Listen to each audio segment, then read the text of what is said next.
What's up, everybody? This is Jesse from Plant the Spear. Thank you so much for tuning in. Excited to be back in the studio with you guys to talk about a 4-0 top five Florida State team as we enter the bye week, coming off a massive win against Clemson in Death Valley. So, in this show, we got a ton to talk about. I want to talk about some national rankings and just the outlook as far as that goes. We're going to look this. I know it's not midseason, but we're going to kind of do how we feel during the bye week, what we saw in the first 4 weeks, what we feel good, what we don't feel good about, and then look at some things going forward towards the end of the season as the rest of the schedule gets ready to unfold. So, we got a lot to talk about, and we're going to jump right into it. But first, I want to let you guys know about something you don't want to miss out on, and that is a giveaway that we are running here at Plant the Spear. And I know this episode is a little bit later in the week. I apologize for that. I did have an unexpected trip to the vet with my dog, but everything's good there. It just caused everything to get pushed back a little bit. There's still plenty of time to enter. So, what we're giving you a chance to win is 2 tickets to Florida State versus Syracuse, a $100 gift card to our title sponsor, Alumni Hall FSU, as well as an unreleased Marvin Jones Laser Center t-shirt, courtesy of Micanopy 1851. So the contest runs until Sunday night. Make sure you guys head over to our social channels, either Twitter or X, whichever you call it, Facebook or Instagram, for your chance to enter. It's super easy. There's information on how you can take care of all that over there. So go check that out. I want to do something to give back to the community who supports us, and I greatly appreciate you guys' support. So this is my chance to do a little something for you guys. I love doing these giveaways. This is our first one, but I love it. I want to be able to give back more often. I just really hate that I can only choose one winner. So we're going to do these more often. But speaking of, also make sure you do check out our sponsor, Alumni Hall FSU. They got all the great FSU gear you need, which you're probably going to buy anyway. So you might as well get it at a good price using code SPEAR online or in store to get a 10% discount off your purchase. And they got everything you need, guys. And it does really help support the show as well. So thank you so much for checking out our sponsor, Alumni Hall. We'll link to everything below. Now, getting into this. So Florida State makes it to the bye week 4-0. And partially, it kind of feels like they stumbled their way to the bye week at 4-0 because it hasn't really been the prettiest. We've really only seen Florida State reach their potential in one half out of 4 games. And we know that's the second half against LSU. But we have seen stretches where Florida State has been really impressive. I mean, when you look at the LSU game, they went on a 31-7 run. When you look at Boston College, as ugly as that game was, they went on a 28-0 run and were up 31-10 at one point. When you look at Clemson, they were on a 24-7 run in that game. So we've seen flashes of what this team can be. I think really my biggest overall concern is, when are we going to see that second half FSU from the LSU game again? When are we going to start seeing more glimpses of that team than we are the team that made the mistakes that allowed a close game against Boston College, etc.? Now, when we talk about each game, let's start with LSU. They are still top 15 in the country. I believe they're 13. They dropped one spot after having a little bit of a close win against Arkansas at home. They still look like the best team in the SEC West. I think they have a really legit chance at winning the SEC as a whole. And really just a lot of it, too, when you look at quarterback play. And we'll talk about the top 5 in a minute, which includes Georgia. But I think they're one of the best teams in the SEC who's not having their best year, the SEC as a conference. But still, that was a massive win. And you beat them handily in that game. You blew them out by 21 points with 7 of it coming in garbage time on a neutral field, which was, de facto home game for Florida State. But to me, that's one of the biggest wins in the season for any team. And of course, Texas has the big win over Alabama, but it's not been Alabama's greatest year. And we'll see what that game looks like when LSU and Alabama play, because it is in Bryant-Denny this year. And so if they go in and win that game, then you feel really good about that LSU win, more than you already did, because you already feel great about it. So then you get game 2 against Southern Miss, who really hasn't looked great that year or this year so far. But, it's not like they're a terrible FCS team. It's still a group of 5 team. And they played Florida State. They played Tulane, a couple of good teams there. But they've lost a few more, and it's not been a great year for them. But you beat them. I mean, you beat them like you were supposed to. And then you look at the Boston College game. It's really the sore thumb on the schedule. And really, to me, it's what you're being punished for when you talk about rankings. Because if you had won this game against Clemson the same exact way, say overtime against Clemson, but you had blown Boston College out, I feel like the win against Clemson would have been looked at differently than the fact that you've had 2 close games in a row. Now, when you talk about the Boston College game, it is worth mentioning. You cannot not bring up the fact that it pretty much has been confirmed since that half the team had the flu in that game. When you look at just the energy and how flat they were in that game, I think that that was pretty obvious. You lost Akeem Den in that game, and you had to kind of bring in Kevin Knowles, who has never played the safety position for Florida State, starting against a Power Five offense. So there were some reasons in that game. The red bandana game, Boston College always shows up and shows out for that game. Now, it doesn't help they got blown out by Louisville this week, but maybe every team's allowed a fluke game, and almost every team this season has had a fluke game. So hopefully that's it. It's just, I think when you see Florida State making some of those same mistakes, versus bouncing back and looking like the team we saw in the second half of LSU, then you start to get a little concerned. But when you look at Clemson being close and you look at Boston College being close, that's two different. To me, you have to separate those. That's two different examples because going into Clemson in Death Valley, that's a entirely different animal. And you can throw out any of the stats that you want. Clemson is 82-1 at home under Dabo when leading by 10 points at any point in the game. Florida State snapped that. Now they're 81-2. You also look at they haven't lost an ACC game since 2016. Now you've added another ACC loss to their resume, and really, like that is such a massive win that to me on a national level it gets discredited by people who I think over or underappreciate how hard it is to win in Death Valley in that environment that we saw on Saturday because it was a sellout crowd. There was a lot of people there and it was loud, and so that's a tough one to overcome. And really, when we talk about the preseason, I predicted Florida State to finish 11-1, and I thought the game that they would lose would be Clemson. Now, I changed that after we saw the first few games of the season, and I thought Florida State was better. But I thought a lot of the reason that they might lose that game is just because of how hard it is to play at Death Valley. And that really is something that we saw on Saturday, just how hard it is to go up there and get a win. And I think a lot of people underappreciate that. Now, when you talk about Clemson, this is still probably the best defense on your schedule. When you talk about that front seven, all the things that they have, the pieces that they have on their defensive line, those two linebackers, even their secondary. We said as in the pregame, how good was their secondary? We don't know because I didn't feel like they had truly been tested yet. And in this game, this was going to be their biggest test. And again, that is probably the best defense you'll face on your entire schedule. And you were still able to, I know it took overtime, but you still kept your 30-point streak going against them. And the thing that I talk about with Clemson, their offense it's just been mistake prone. It's not that it's a bad offense when you still have guys like Shipley and Maffa. And I know Klubnik hasn't been off to the greatest start this year.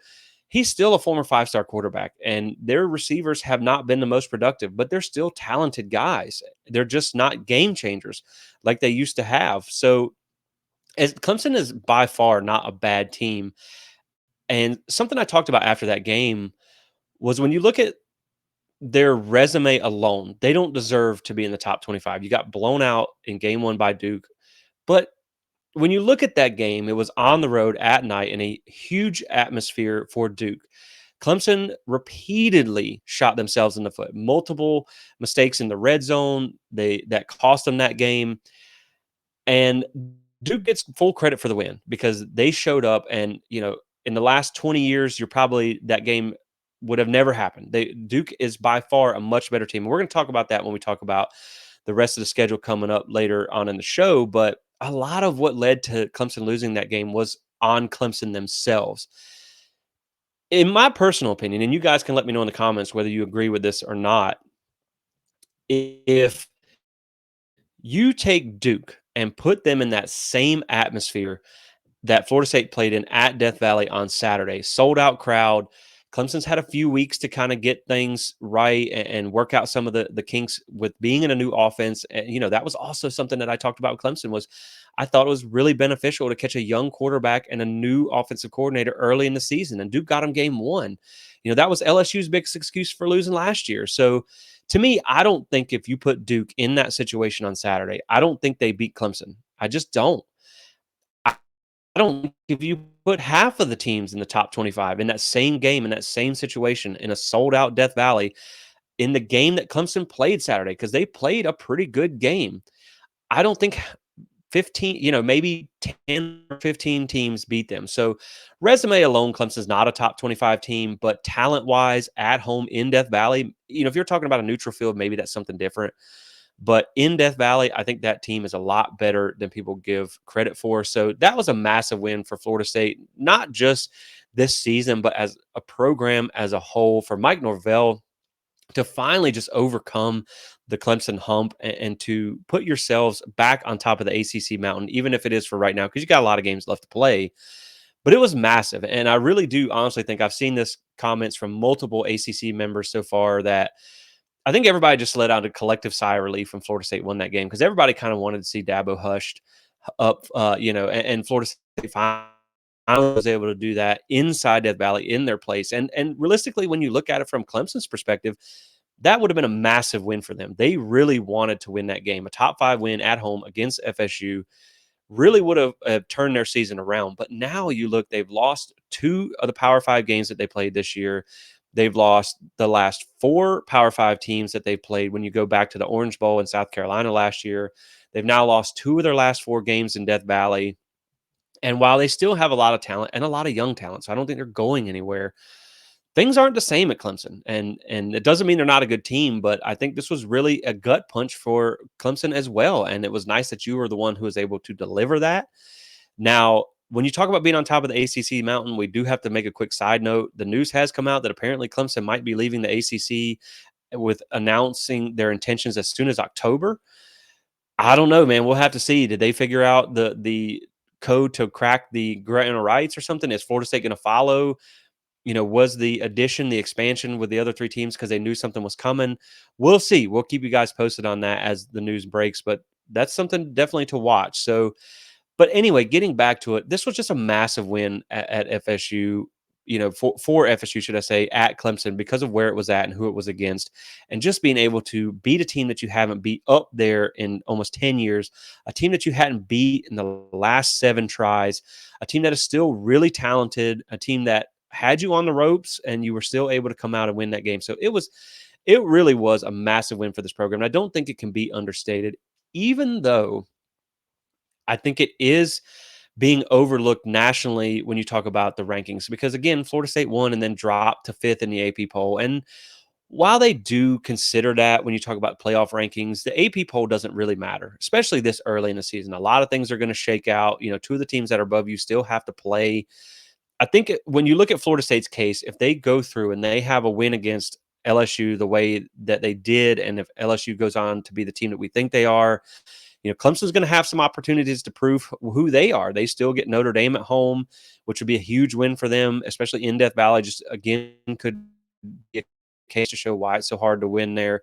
They also got North Carolina. So if you go through and you beat Duke and you beat Miami and you beat Florida in the Swamp and you win the ACC championship, which looks like it's probably not going to be against Clemson, you essentially eliminated them from the ACC championship and the playoffs unless some crazy things happen.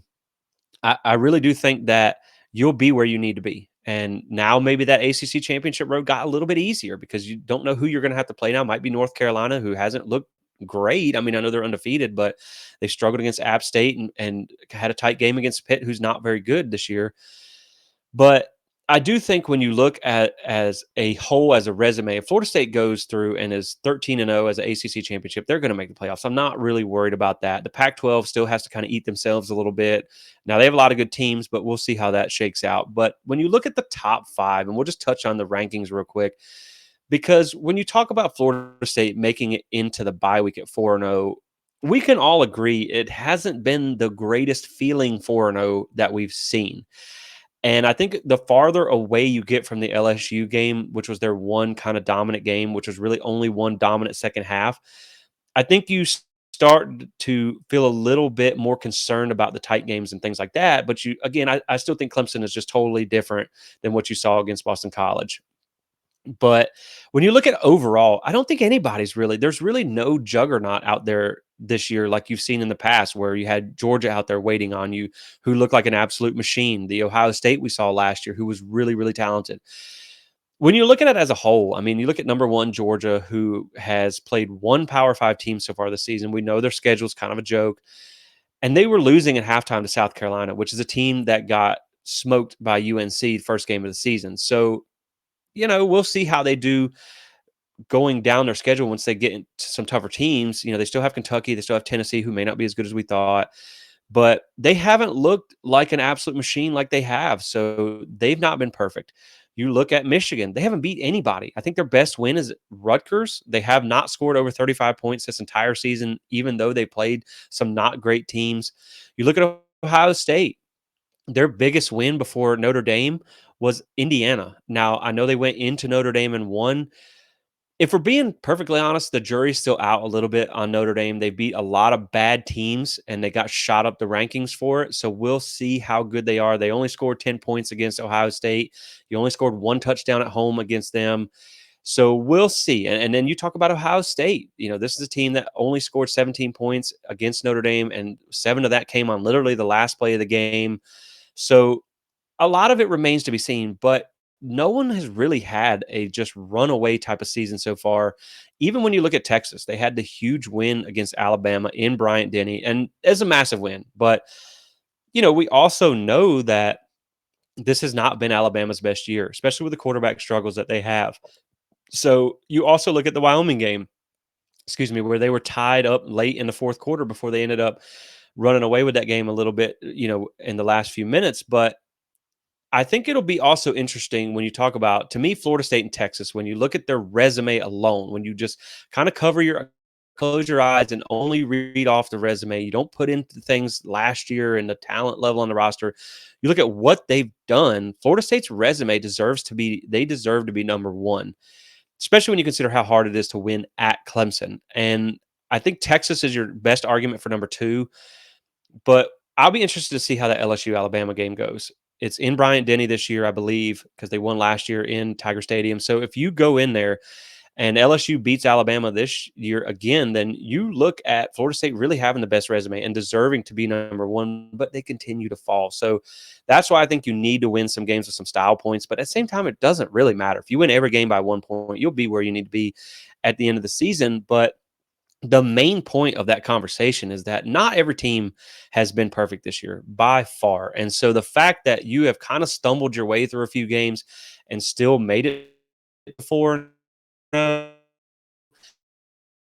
really does speak to how much better this Florida State team's got, the talent level that they have. And it also makes us excited to know that they beat the two best teams on their schedule, not even playing that well, because preseason, a lot of us thought, man, if you could just get to the bye week 4-0, you feel like you can run the table.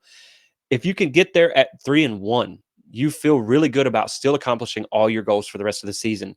You just couldn't go 2-2, and they went 4-0, not even playing great. So it's huge. And on that note, I do want to say that it's not being negative, because you guys know I don't like to be negative on the show. I like to be positive as much as possible. It's not negative to talk real about some things. Florida State can be number 4 and 5-0, or 4-0 and number 5 in the country. Their run game's not that great. Their pass defense could be a lot better. That's fair to talk about. But I think when you are better, you get more heightened on what's good and what's bad. But I just want to say that stop and smell the roses, guys, because there's a lot of people that are complaining about a lot of things at this point in the season. And man, 2 years ago, we were 0-4 and had just lost to Jacksonville State. Last year, you lost 3 games in a row, which were the tougher teams on your schedule besides LSU.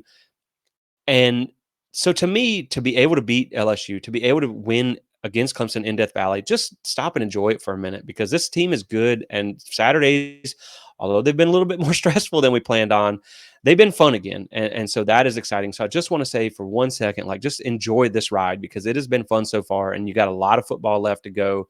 And this team can still get a lot better, because now that we hit the bye week, this is a wonderfully timed bye week, because you really need it. I mean, you just had a couple of hard fought games, and now you have a team on the other side of the bye week that you should be able to beat handily, but you really just need to get healthy. And I think a lot of that has to do with some of the struggles that you saw in the last couple of games. When you talk about the offense, and what we'll do is we'll go through offense, defense, and special teams of how we feel on each one. But when you talk about this bye week, Really, a lot of the struggles, I think, on the secondary for defense, and we'll talk about this, is just not having Akeem Dent back there. I think on the offense, Jordan Travis being injured, you having some offensive line issues have been hard for them to overcome. But this bye week came at a perfect time because you really need this team to get healthy more than you need anything else. They have to get healthy and they have to look internally and start working on some of the small miscues that I do really feel are a lot of correctable things when you talk about missed tackles and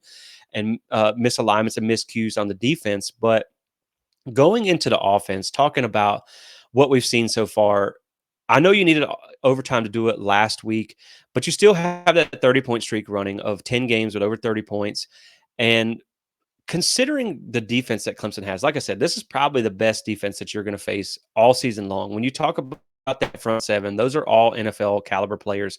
That the secondary, I know they lost. I think it was Mickens late, but it was still like that's still a really good secondary. So that was a real good test for your offense, and it wasn't perfect, but you still managed to do enough to win the game there. The one thing that stands out is the lack of a run game. We know they ran for over 200 yards, 8 games last year, and they've only had one this year, and it was against Southern Miss. You only had 22 yards rushing in that game. That's not going to cut it going forward. But at the same time, I think a lot of this stems to some offensive line issues as well as Jordan being injured because we know that when he's hurt, and to be fair, like if Jordan not running the ball means that he protects himself enough to stay in the game, I'm fine with that because you need his arm, you need his leadership ability to run this offense more than you need his legs.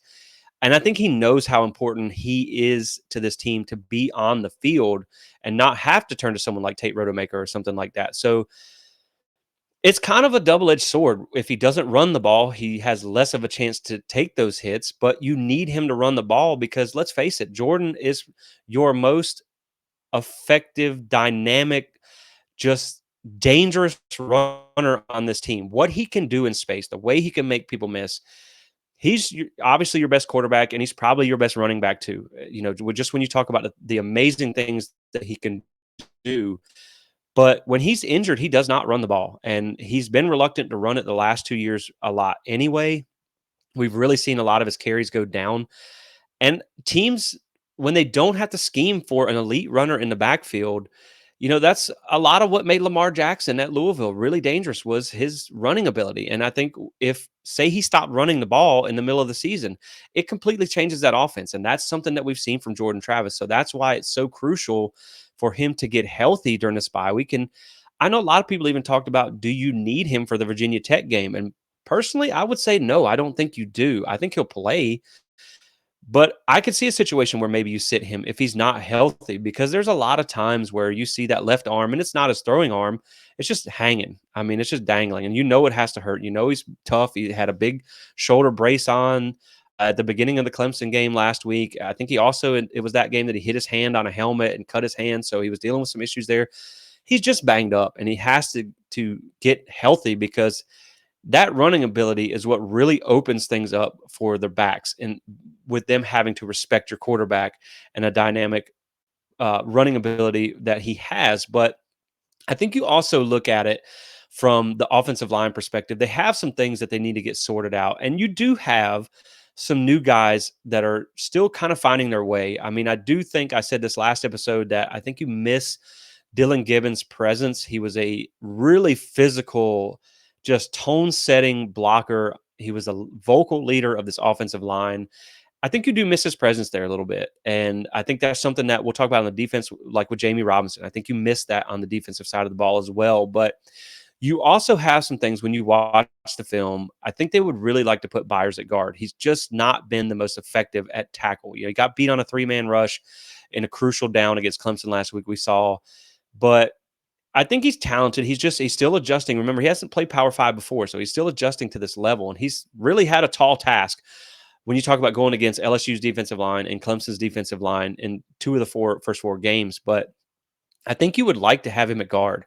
You just can't right now because you don't have Robert Scott. And I think you need to get him back to where you can get your ideal 5. You would like like to have Byers at guard, Maury Smith at center. You would like to have Robert Scott back and Bless Harris at your right tackle. But right now, you're kind of having to work around your injuries. You also have a lot of new faces that just have to get in sync. And when you play offensive line, it's like everybody talks about it. It's a weak link system, not a strong link system. You're only as good as your weakest link. And these guys haven't, and plus it's a lot of continuity. And these guys haven't played a lot together because, again, Byers is new, Casey Roddick is new, Keontae Jones is new. A lot of the Bless Harris technically is new. He didn't get to play last year because he was injured. So these guys have to get that continuity. They have to gel together. And that's something that they can work on through the bye week, especially if they can get healthy, maybe get Robert Scott back. I don't know that you see him against Virginia Tech because I don't know that you'd need him against Virginia Tech, but it'll give you a chance to work on some things to find the ideal group. I don't think it's all on the offensive line. I saw a stat last week, and I don't know how to calculate this. I don't know how accurate it is, but they had said that backs, Florida State was like top 10, I think, in yards before contact with backs at 4.1 yards. So I do think that while the offensive run blocking could be better, I think they've been really effective at pass blocking. I have to, hats off to them for what they've been able to do as far as their pass blocking. I think it's been very effective. But I think it's also partially on the backs. I think when you watch some of the film, this was where you missed Trayshawn Ward. And I think a lot of it there, and I don't know how the plays are always designed, so I can't sit here and say they hit the wrong hole. But you could see where they could bounce it a different way and break it off for a big run, and they just don't. Maybe they run right into people. They're not necessarily breaking tackles like they did, like we saw last year. I would really like to see them get Rodney Hill some more carries. I would like to see them get Keziah Holmes some more carries because, I'm not saying Trey can't get the job done, but if he's not getting it done, maybe we give someone else a chance. So maybe that's something they can work on as well. But I do think it really starts with Jordan being healthy and having that additional run threat back there. So the run game is really the one thing that stands out that you want to see them work on. Now, as far as passing, I think they've been fine passing so far. And again, guys, like I talked about, when you mention talking about some things with Jordan and whatnot, this is not saying Jordan's not a good quarterback because he's an excellent quarterback, but he has not been the same as late 2022 Jordan that we saw towards the end of last season, where almost every throw just seemed like a dime, dropping it in a bucket. This year, we've had a little bit of accuracy issues.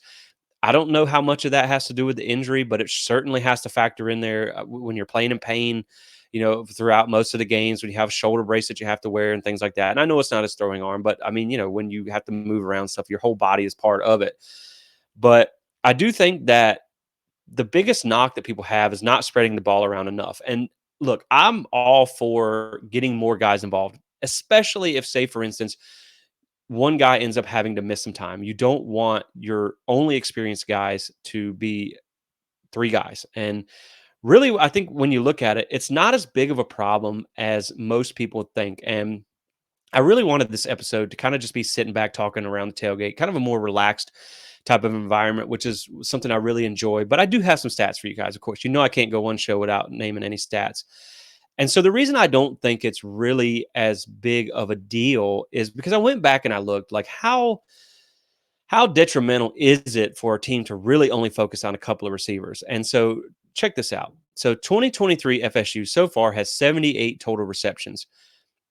The primary guys we know are Johnny Wilson, who has really had some big catches the last few weeks. That fingertip grab that he had against Clemson was outstanding. That was like chef's kiss, beautiful. And he's cleaned up some of the drops. And a lot of what you can see Keon Coleman do, is one of the best receivers in the country. And then you also have Jaheim Bell. And then we're also going to factor in a fourth receiver when you look at what they do out of the backfield with Toa Philly. He does get a fair majority of the targets as well. But so far, they have 78 receptions. When you look at the top three guys, which we know are Johnny Wilson, Jaheim Bell, and Keon Coleman, they account for 55.2% of your receptions. If you go to the top four, which includes Toa Philly out of the backfield, that number jumps to 67.9% of the total receptions for the team.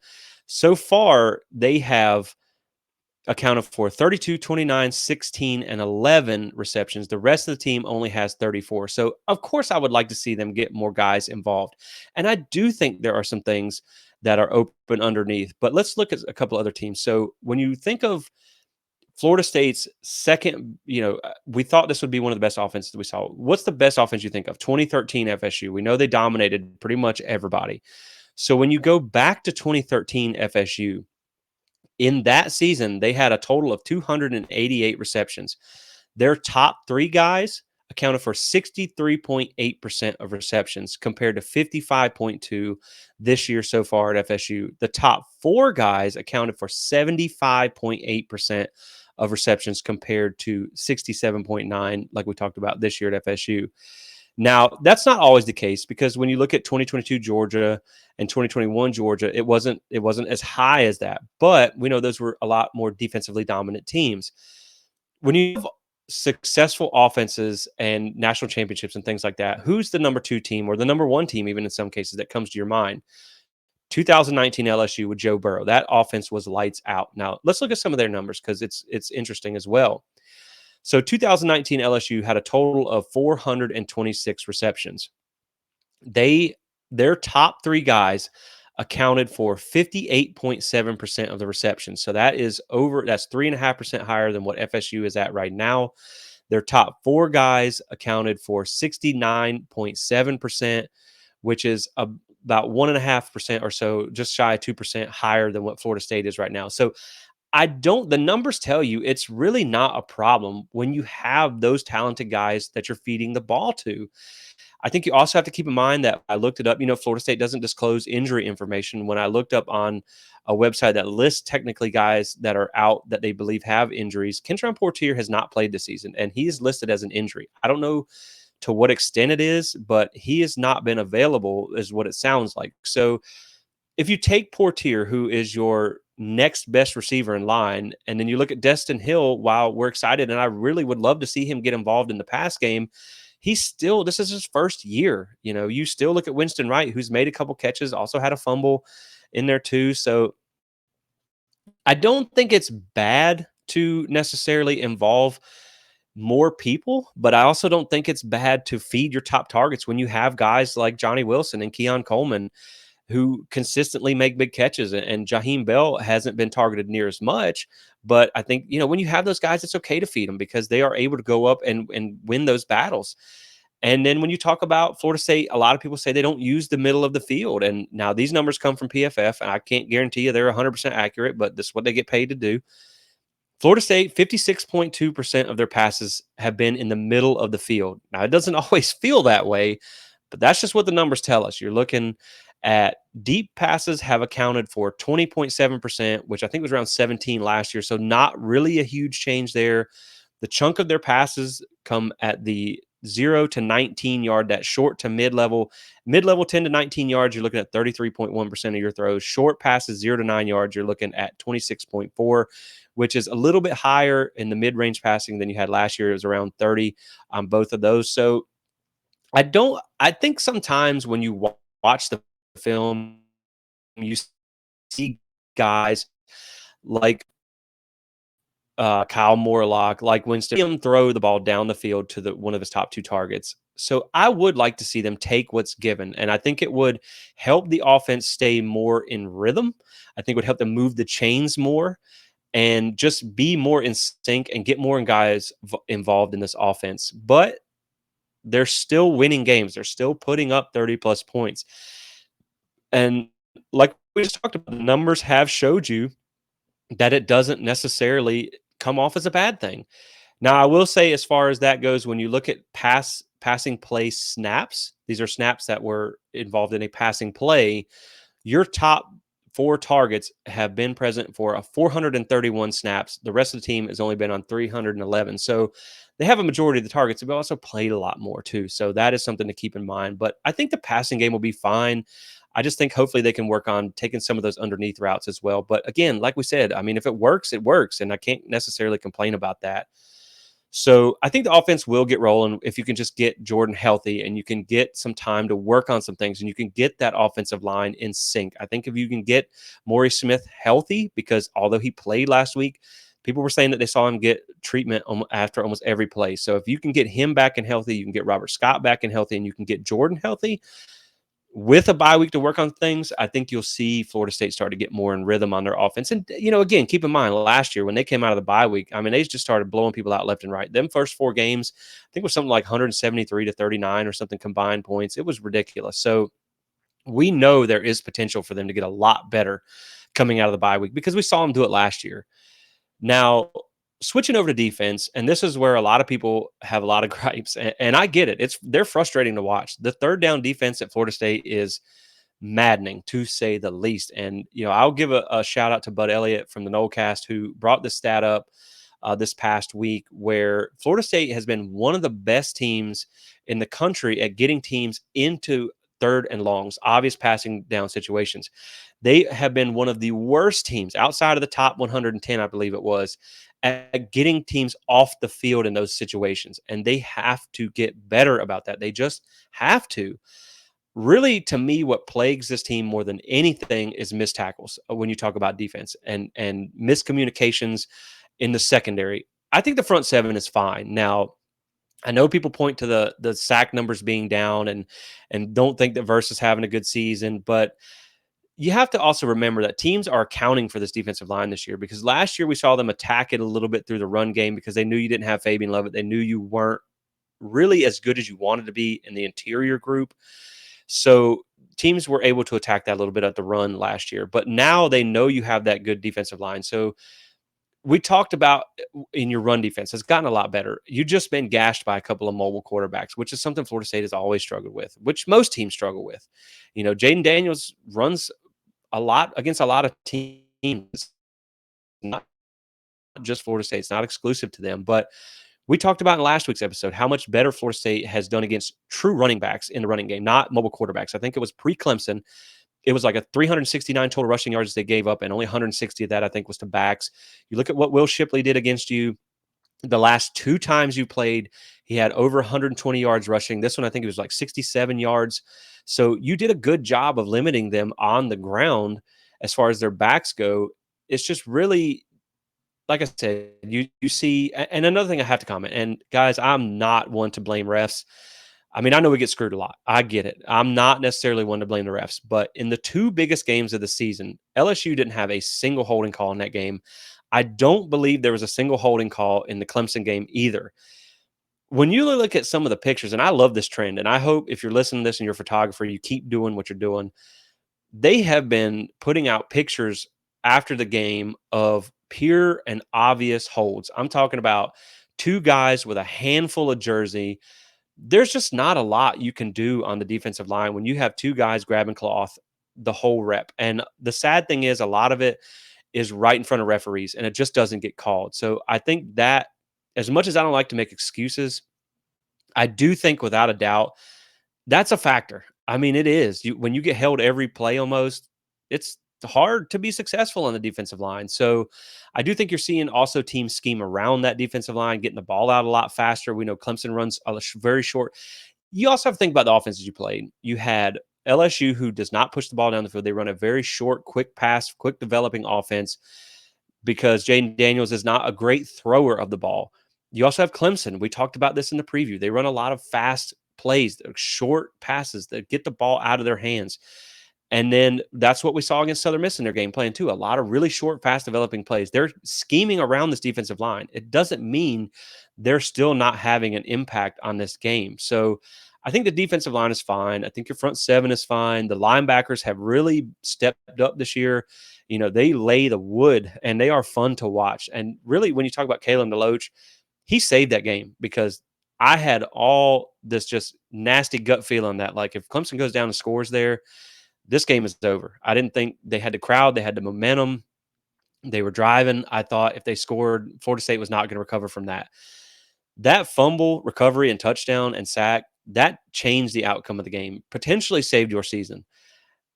And this linebacker group has really stepped up to play this year. So I've really been excited for what we've seen there. So I think your front seven is fine. I just really think when it comes to the secondary, really, and this is what I alluded to earlier and something I tweeted out during the game is, man, just the loss of Jamie Robinson really is showing right now. And I know you can't keep everybody every year. I understand that. But if you had gotten him back, how big it would be for this defense. He led your defense in tackles the last 2 years. He was a veteran guy. He was like the quarterback of your defense there on the back end. And not having him hurts because you also have lost Akeem Dent, who did play well against LSU. But then he went out during the BC game, was not there for most of that one, was not here for the Clemson game. And when you look at who you're turning to, Shaheem Brown is a guy that got, I think it was around 400 snaps of experience last year, about 50% of the snaps, but is still a young player. Hasn't had his name called a whole lot this season. And then you've turned to Kevin Knowles in Dent's absence. Kevin Knowles is not necessarily a new guy, but he's new to the position. He has not played safety very much. And to me, it's not so much with Kevin Knowles that he's not in position to make plays, because a lot of times he is. The one thing that stands out to me with him is he ducks his head every time he gets into an open field tackle situation, and the guys goes right around him. It's the tackling has just been poor, if we're being honest. So I do think that if you can get Dent back, and I don't think you need him against Virginia Tech, but if you can get Akeem Dent back and have that experienced veteran safety on the back end of your defense, I think it will do wonders for the secondary. And again, you have a week now to work on some things, some of the communication. I think one of the issues you see, we know Florida State runs a lot of man coverage. When you pass defenders off, I think that is one of the biggest areas where you're allowing guys to get open. I don't think Cypress is quite the shutdown corner that we maybe thought he was, but at the same time, he's in position a lot. He just kind of plays a little bit soft on his coverage. A lot of times when I watched in the Clemson film, he's in position, he's just 2 to 3 yards off.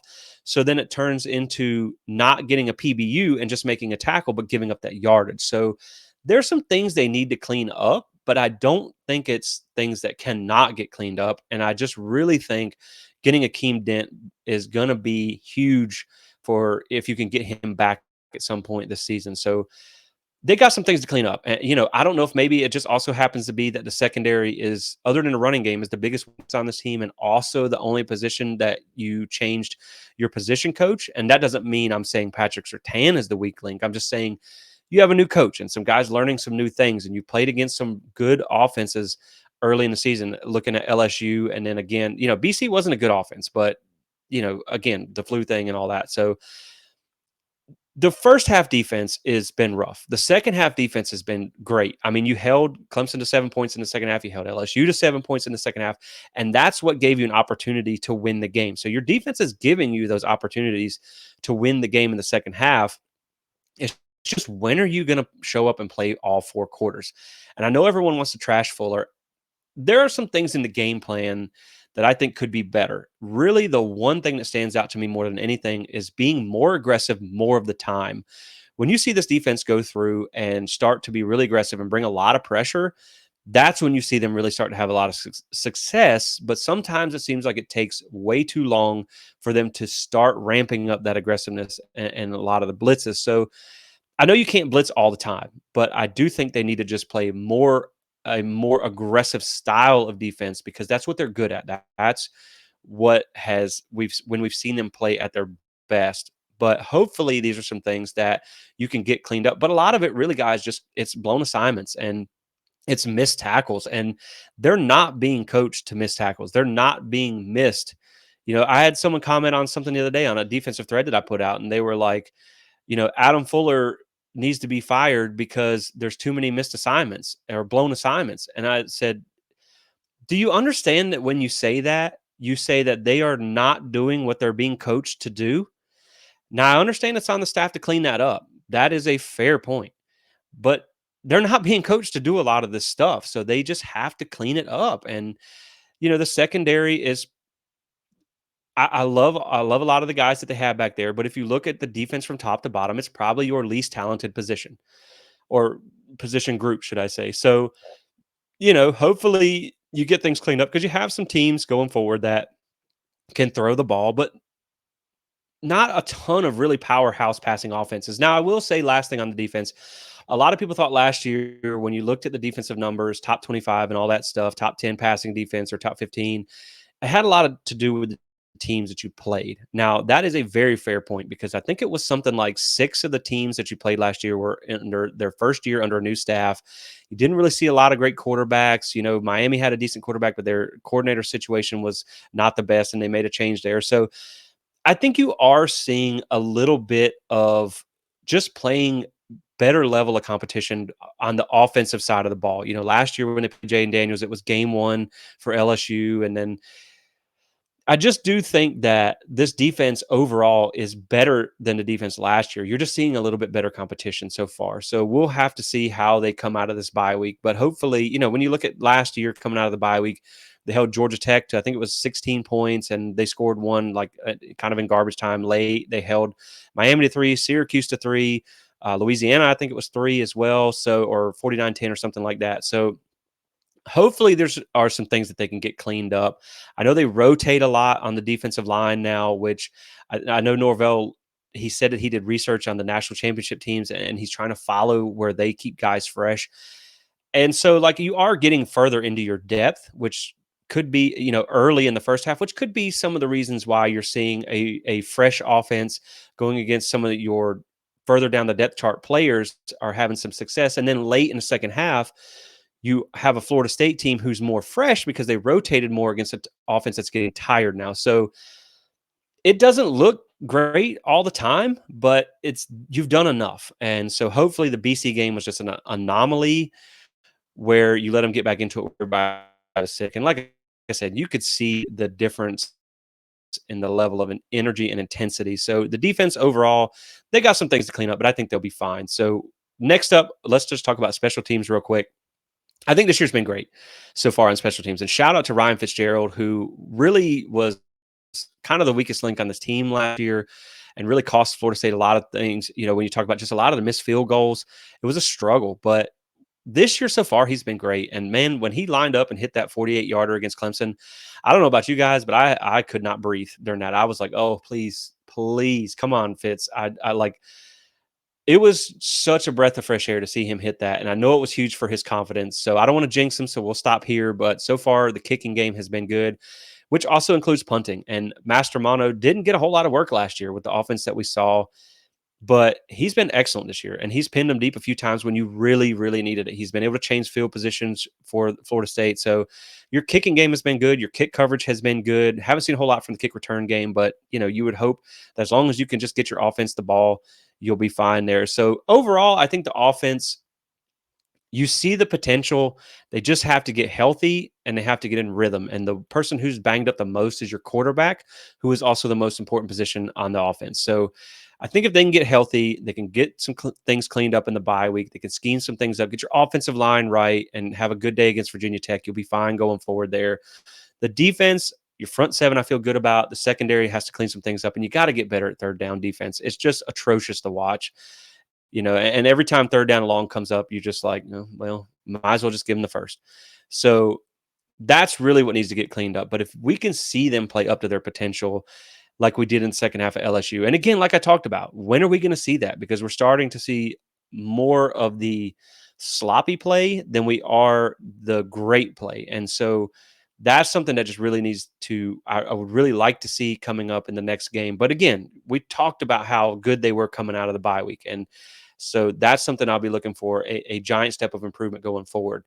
Now that we've talked about that, let's talk about how we feel going forward now that we've seen some teams play. So coming up next, sold out Doak Campbell Stadium should be an excellent atmosphere. And this is a game Florida State should win going away. I talked to a friend of mine the other day who covers Virginia Tech, and we're going to do a Virginia Tech preview next week. Probably going to have him on as well. But he told me the other day, he said, man, I think we're going to go 1-11 this year. And that's considering they already beat Old Dominion, who he said had a terrible game last week against like an FCS team where they barely won. So that win kind of looked a little better than it did at the time. I thought they might have found some life on offense. They scored 36 points in that game, but it's just been a downhill slide ever since. They lost to Rutgers. They lost to Marshall. I don't really know who their third loss was, but I don't think they've actually played I don't think they played an ACC team yet. They've only played one Power 5 team, and they're 1-3. So they're not great. They did a good this season. They got a good receiver from the portal, Ollie Jennings, who actually came from Old Dominion. And when I was talking to my friend the other day, he's like, yeah, he broke his leg. He's out for the year. So there goes that. They lost a safety who was also one of their best players on defense. So it's just been all bad for them. And I do think this is a chance he's like, y'all are going to kill us. And I was like, no offense, but I hope so, because I sat in Doak in 2018 and watched that team mock the war chant. So I hope this is a little bit of a payback game. I hope we beat them by 50, if we're being perfectly honest. Now, I'll try to be nice next week when I have him on, but I think this is a chance you have to get right. And I think the other thing, too, when you look at Virginia Tech, their last 3 games, they allowed over 200 yards rushing against teams like Rutgers and Marshall. So I think this is a chance for you to get the run game going. At least if you can get the backs some success, to get some confidence level, to get that offensive line some confidence level. Like I said, I don't know how many guys you're going to see them rush to return against a team this bad. And it doesn't mean you can overlook anybody, because they're going to come in and try to win the game. And I think they have Pitt this week at home, so we'll see how that plays out. Pitt's not that great either. We're going to talk about them in a second. But I think this is an opportunity you have coming out of a bye week to win a game by 30, 40 points, get some style points, get a big win so people can stop looking at these close games. Because I really do feel like if Florida State had blown out Boston College like we expected them to, people would not have looked at a close Clemson win like they did. I think when you look at, you've stacked 2 close games in a row, now people looked at that Clemson game a little bit different, if we're being honest. So I do think if you can come out and win this game by 30, 40, maybe even 50 points, I think that's really what you want to try and do. It's not going to be a statement win because it's a bad team, but you need to beat them like you should. So Virginia Tech's a game you feel really good about, and maybe getting some of the younger guys and maybe playing around with some things. Hopefully they don't get cute and do a lot of the vanilla stuff. You still want to go in and beat this team like you should, because everyone's still kind of like, well, how good is Florida State if they're not blowing out the bad teams? Other than Southern Miss, they did, but like the Boston College and like we talked about, everyone says that Clemson's not 25, top 25. That's, to me, people don't understand how hard it is to beat Clemson in Death Valley. But then you got Syracuse, and you get them at home. You feel good about this game, knowing that you beat them 35-3 last year. They don't have Sean Tucker this year. Their best offensive player besides Garrett Schrader is out for the season. His last name's Gadsden. I'm not sure how to say his first name, but he was a tight end wide receiver hybrid for the Orange, and he was their best offensive player at the skill position besides Garrett Schrader, and he's out for the season. So that was a big loss for them. Now they're 4-0, and Dino Babers gets credit for doing decent at Syracuse in a really hard situation to win. You're really out of touch from the rest of the college football world, way up there. It's not a fertile recruiting ground. So they've done well. But I think when you look at them, it's kind of a similar story to last year. They didn't play anybody. The hardest team that they played through the first 4 games was Purdue, who, keep in mind, has a new coach, a new quarterback, lost an All-American wide receiver last year. So they struggled a little bit against Army last week. Without Gadsden, they've really had to rely on Schrader, and he runs the ball a lot. Now, they have Clemson coming up this week, so we're going to see if they're for real or not. But remember last year, they started 6-0, even had a good game against Clemson, but then finished the season, I believe it was 1-6. So they really do kind of feast on a weak schedule in the first half of the season, and then they fell apart last year. So we'll have to see if they're good or not, but we'll know Saturday against Clemson. I still feel good about Florida State winning that game, especially being at home. Now, next up, you have Duke. And this is a game that I'll admit I was wrong about in the preseason. I thought Duke would be a lot better. I thought they would be not the Duke of old, but I didn't think they'd quite be the team everybody thought they would be this year. And to be fair, I do want to at least say this about Duke. They beat Clemson game 1, and they get 100% credit for that. They blew them out by 21 points. By all means, give them the 15 minutes of fame. Since then, they've beat not a whole lot of great teams. They beat Northwestern, who was 1-11 last year and fired their coach because of the offseason stuff and whatnot. They beat Lafayette, and then the last game they beat UConn, who is not quite having the season they had last year. Now they beat them handily, 41-7, 42-7, and then Northwestern was 38-14. So they've won big. They beat bad teams by a lot, and that's that Riley Leonard is a dude at quarterback. So he might give you problems when you also talk about Florida State struggling to stop some mobile quarterbacks, and he had 100 yards against Clemson, 98 yards to be exact on the ground. So that's someone you're going to have to watch for. But they couldn't block Clemson's front, and I think you have a very comparable defensive line. So I think they're going to struggle to block Florida State as well. They don't have a lot of the skill at the skill positions like some of the other teams you've faced.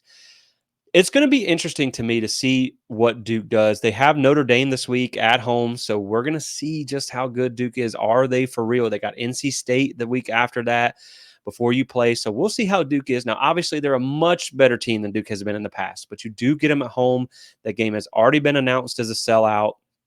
And so it will be interesting to see if Duke is for real or not. Like I said, they're going to be a lot bigger challenge than maybe we thought they were at the beginning of the season. Even though everybody thought they'd be better, I still feel good about Florida State winning that game at home. I'll just be interested to see, like I said, how they do against the better competition on their schedule. Because while they did beat Clemson, it was game one with a young quarterback in a new offense with a new offensive coordinator. Duke was returning 99.5% of their yards from the year before. And Elko's a great coach. I mean, he even had a top 50 defense at Wake Forest when he was there, which is a hard place to get players to. So they've done an excellent job. And I'm not taking anything away from Duke. I just want to see how they do against better competition. But a lot of the reason they beat Clemson is because of Clemson and what they did to themselves. So the next game after that, you have Wake Forest, which you do have to go on the road. And Florida State hasn't played at home a lot. You've had the neutral site game and then a lot of away games. So at least you do come home for a 3-game stretch here. And 2 of those games are already sold out. Syracuse may get sold out as well. Keep in mind, go get enter for your chance to win those tickets. So the only stipulation I have for the giveaways, if you're going to sit in my season ticket spots, you got to be loud. That is rule number 1. You got to be nice to the people around you, obviously. Just be nice. But if you win, you got to be loud because I'm telling you guys, I scream and or do the war chant. And I yell for the defense, all that stuff. So you're going to be expected to represent those seats well. So hopefully Syracuse will be sold out as well. But getting back to Wake Forest, when we talk about Wake Forest, it has been a big step back year for them. And it's something that we expected too. When you lose your all-time leader in passing, Sam Hartman, and he's done well at Notre Dame, but it's like we talked about earlier, how for real is Notre Dame when you've beat up on a lot of bad teams like Navy, and I think it was Memphis, just not a lot of great competition. You only scored 10 points at home against Ohio State. But still, when you talk about Sam Hartman, maybe isn't one of the best quarterbacks in the country. He's still a very good quarterback, but he was the best thing that Wake Forest has had. He's their all-time leading passer. And anytime you take that away and you take away a receiver like A.T. Perry, who had back-to-back 1,000-yard seasons, you take away one of their better running backs and a lot of their offensive line, they've struggled this year. They beat Elon by 20 points. They did beat Vanderbilt, who's not very good. And then they only beat Old Dominion, who we just talked about when we were talking about Virginia Tech, is not very good. They beat them by 3 points. They lost to Georgia Tech last week, 30-16. I just think Florida State's going to go up there and kind of beat them into submission. Now, obviously, we know that place can be tricky for Florida State for some reason. I don't understand why it's so hard to go and get a win up there, but I think it's going to be revenge tour this year. And you got a few more weeks to work on some things, so I think they're going to go in there and kind of smack Wake Forest around. But obviously, you got to come ready to play because they have just seemed to really be the thorn in our side the last few years. Up next is Pitt, and this is a game that has been really the opposite of like we talked about with Duke. We thought that most people thought Pitt was going to be a tough game going into this season being late on the road, and Pitt is usually a tricky team to play at home. Now, I will say the one thing we talked about with Pitt in the preseason, this is something that if you guys read the preseason magazine, you saw this, where I pointed out they lost their top running back, they lost their quarterback, they lost their best receiver, they lost their entire defensive line, they lost their best linebacker. They lost so much that it was going to be hard for them to repeat that success that they've had. I also thought that Phil Dracovic is one of the most overrated quarterbacks in college football. I didn't think he was any good at Boston College. I still don't think he's any good at Pitt. Yeah, he's got some tools. He's 6'5", and all that stuff, but he's just not very good. And from what I saw the other day when I was reading a column, they're not very excited about him either. And he actually got injured in the last game, and they brought in their backup, who's a transfer from Penn State, and they said he didn't look much better. So to me, Pitt is working through some issues this year. Their only win comes against Wofford. They've lost to Cincinnati. They lost to West Virginia, and then they just lost to North Carolina in a close game. It was 41-24. So not really close, but it was to me when you look at North Carolina again, they struggled against App State, but Pitt to me is a completely different game. Now, of course, you go on the road late in the season against a team that really doesn't have anything to lose. You got to play well, but I feel like Florida State's going to be able to get a win there. Then you talk about Miami, and this might have just turned into one of the biggest games on the schedule. The problem with Miami is how much do you believe in that team? How much do you believe in that record? Because I'm not buying it yet. Now, do they look better than they did last year? 100%. I have no problem in saying that, rival or not, they look a lot better. Their offense looks better. Their defense looks better. I think their talent level on the offensive line and stuff has gotten better this season.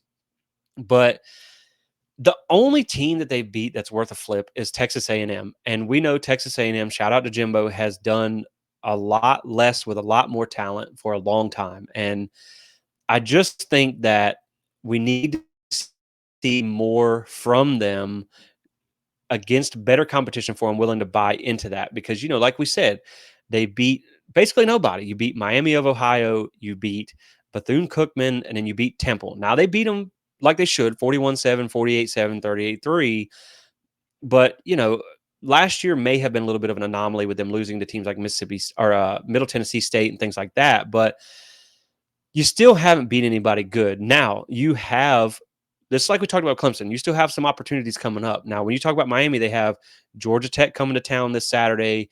You have at North Carolina coming up. You have Clemson at home coming up, all before you play Florida State. So you're going to have an opportunity to learn a lot about Miami. Now, if they come into that game against Florida State still undefeated, yeah, we're gonna have a battle on our hands. But they just haven't proved anything against anybody good yet. So we'll see how they do going forward. But they do look better this year. But I think there are definitely some opportunities for Florida State to go in and beat them, especially at home in front of a sold out crowd. I said in the preseason, I didn't think this game was going to be 42-point blowout again this year. I just don't. I think Miami's better this year, but I also don't think it's going to be necessarily close. And right now, until we see them beat somebody better, and Texas A&M was a nice win for them. I mean, I'll give it to them, but I just want to see. Let's see how they do against Clemson and North Carolina before we really sell out too much on blowing Miami up. So I will say that that's going to be a fun environment because, like we talked about, it's sold out at Doak. I'm extremely excited to be at that game. I can't wait for that one. I was telling somebody the other day, the last Florida State Miami game in Doak Campbell that I went to was in 2013. And man, that atmosphere was unlike anything I've ever been to. And I've been to some big games, Florida State, Oklahoma, the national championship, you name it. I've been to some, not a lot, but I've been to a fair number of really big college football games. And that was one of the funnest, most crazy atmospheres I've been to ever. LSU last year in the Superdome was pretty wild. That was a pretty close second. But man, when I tell you guys that there was piles of liquor bottles outside the gates at Doak, the size of a Volkswagen Bug, I am not exaggerating. That was so much fun and so crazy that Miami should be better this year. Now, whether they lose a game or two or not, they're still going to be a better team. So it's going to be a bigger game.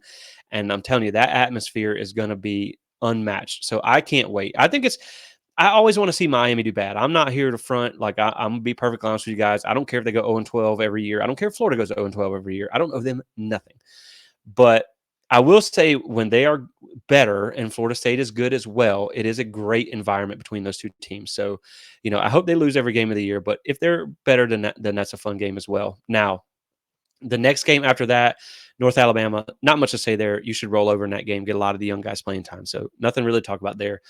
Florida, that one looks like, on the one hand, after the Tennessee game, you're like, okay, this might be a little harder than we thought. Going to the Swamp, they got to win against Tennessee. We don't really know how good Tennessee is. They are not the Tennessee that they were last year. And then you saw them back that up with the game they had against Charlotte, who is not a good team. I live close to Charlotte. You guys know that. And they just recently stepped up to FBS. I think they've only beat one FBS team in school history. They're not good. They're still finding their way in FBS football as a whole. Florida only scored one touchdown against them. They had 5 field goals in that game. I think Florida's defense is getting better. They have a lot of size up front, which we talked about in the preseason. So they could be hard to run the ball on a little bit, but you look at some of the things Utah did throwing the ball against them. You look at their offense, it's just not great. And we know when they beat Tennessee, we know that Tennessee's defense sucked last year. So that's not really saying much to score on Tennessee's defense. But that game might be a little bit tougher just being in the swamp after they've had the entire season to kind of get a little bit in a rhythm. They do have a new defensive coordinator and whatnot, but I still feel like Florida State can go in there and win that game. I still feel like you're the much better team than Florida. It's just, you got to go play in the swamp, but I still feel good about that. And looking as a whole, like I said, guys, I originally predicted Florida State to go 11-1 with a loss at Clemson. I changed that after I saw Florida State play and after Clemson play because it's hard to go on preseason when there's so many changes with the portal and coaches. You just never know what to expect coming into a season. But knowing that Florida State played like they did against LSU and we saw what they could be, we saw the top of their potential level. I changed my pick. I think they're going to go 12-0, and I'm not backing off of that. I still think they're going to run the table and go into the ACC championship, which, like we talked about, you potentially just blocked Clemson out of that. So it may be a little bit easier path. Whoever makes it's probably not going to be super easy when you talk about probably North Carolina.